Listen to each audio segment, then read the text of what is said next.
شو حاجة دنيا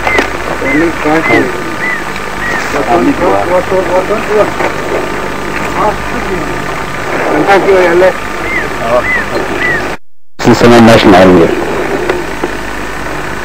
iyo hubkii loogu talagalay ummadda Soomaaliyeed in lagu daafaa laguna isticmaalay in lagu laayo ummadda Soomaaliyeed sawirka dib taagan arkaysaan waa General Ali Hussein oo jecelahay fursaddan diyaaradda dhacdo halkan ugu taagannahay in yarkeeda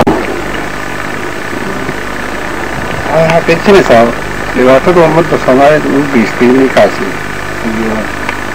caanalayda qofka caanaha keena ummadda Soomaaliyeed hantidii laga qaaday oo loogu talagalay in lagu daafo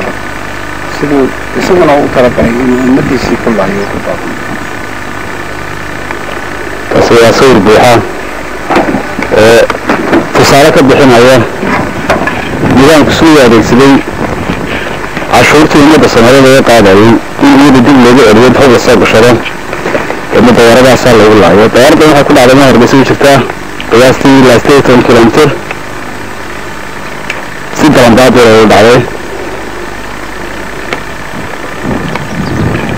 رجع بيتا كلمة رجع مشاهدين